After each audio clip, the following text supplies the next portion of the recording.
Ada satu HP, dia masuk kategori HP flagship, secara desain bagus banget, build quality-nya juga mewah banget. Tapi sayangnya ini jadi HP flagship paling sial, paling apes, paling tragis di dunia. Ada yang tahu? Ada yang ingat HP apakah? Gerangan?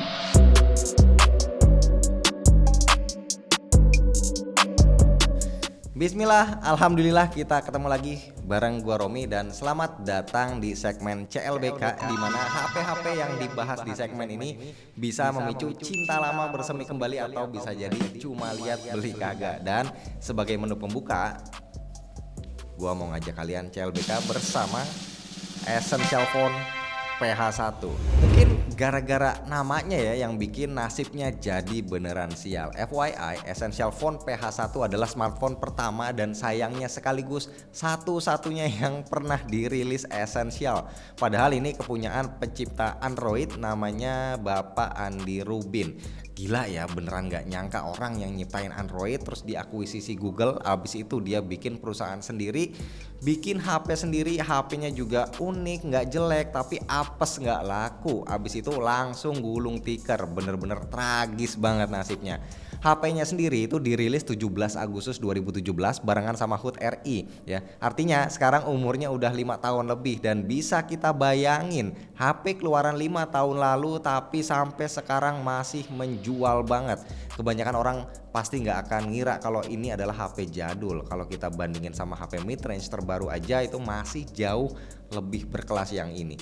Essential Phone bisa jadi adalah definisi smartphone idaman buat banyak orang. Dimensinya compact, tipis di sekitar 7 mm dan materialnya super premium. Backdoornya keramik, framenya titanium dengan pelindung layar Gorilla Glass 5. Susah buat nemuin HP flagship dengan material dan feel se-premium ini sekarang. Gak cuma itu, Essential Phone juga sedikit ngebawa inovasi lewat aksesori modular kamera 360 yang dijual terpisah, tinggal tempel di bagian belakangnya aja.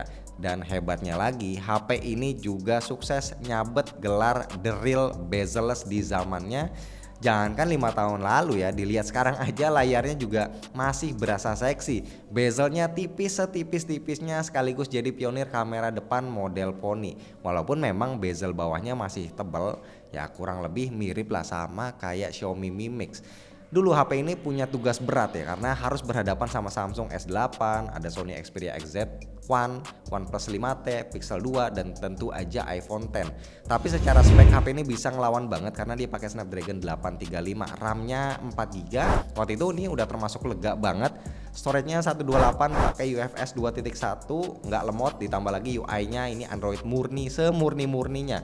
Tapi karena ini adalah HP flagship keluaran Amrik, jadi nggak ada slot micro SD dan slot SIM cardnya juga cuma satu. Kalaupun kalian kepo pengen nyobain, masih suka ada yang jual nih ya, kisaran 2-3 jutaan ya. Memang nggak murah sih buat HP keluaran 2017, tapi masih oke buat koleksi. IMEI harusnya sih aman ya, bisa pakai semua SIM card termasuk live on ya. Gimana? Belum pernah coba pakai live on? Cobain dulu. Enak kok pakai full big quota tanpa pulsa. Perdananya itu cuma 50.000 dapat kuota 20GB plus gratis nelfon dan SMS kemana aja. Kalau kuota internet udah bener-bener habis pas lagi urgent, nggak perlu khawatir ya karena masih bisa dipakai buat internetan karena Live On ngasih gratis kuota darurat 3GB. Baik banget, provider lain itu nggak ada yang kayak begini ya. Sebaliknya kalau kuota kita nyisa itu juga nggak bakal angus. Kalau kita perpanjang paket, ntar kuota yang nyisa tadi otomatis itu bakal ditambahin ke kuota utama kita.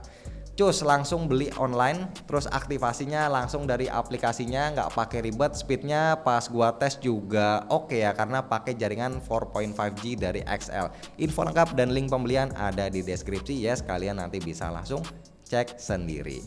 Balik lagi ya, sesuai namanya, apps bawaan yang keinstall di HP ini bener-bener yang esensial alias cuma yang penting-penting aja. Makanya nggak heran sampai sekarang ini HP ini masih berasa responsif, masih enak dipakai harian dan update OS-nya dapat sampai Android 10 alias dapat pembaruan 3 generasi.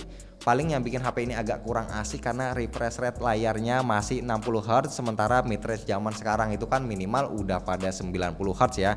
Padahal spek lain dari layar ini termasuk oke, resolusinya udah 2K dan panelnya IPS. Kalau dulu 2017 memang cuma Samsung ya yang pakai Super AMOLED, brand lain itu kebanyakan masih pakai IPS. Cuma memang kalau kita bicara dalam konteks HP flagship, ada dua hal yang bisa dibilang jadi kelemahan essential phone, yaitu soal vibrate yang sember kayak vibrate-nya HP menengah ke bawah. Jadi ketika pakai HP ini beberapa hari kemarin, gue itu lebih milih buat matiin aja deh getarnya, sekalian buat irit baterai juga. Secara baterainya cuma 3040 mAh ya, sehari bisa 2 kali ngecas.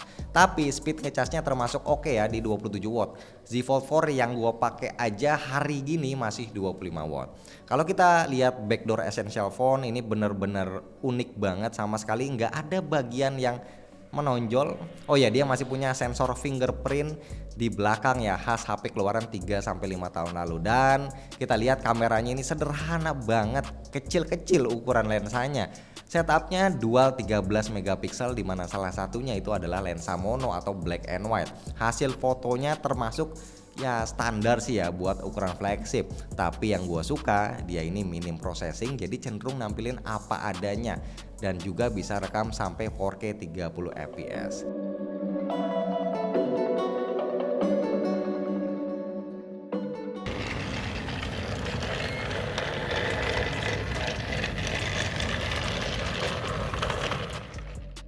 Ya, kesimpulannya walaupun HP ini punya beberapa kelemahan, tapi sebenarnya masih banyak orang yang menanti seri barunya. Essential Phone bener-bener HP yang nggak kemakan zaman, punya karakter dan ciri khas yang kuat. Dan tentu aja ini patut ditiru sama brand-brand HP yang ada saat ini. Salah satunya kemarin udah ada tuh yang agak-agak mirip ya, Nothing Phone ya. Kemarin juga punya keunikan lain di mana dia bisa nyala-nyala lampunya. Semoga nggak bernasib sial kayak gini ya.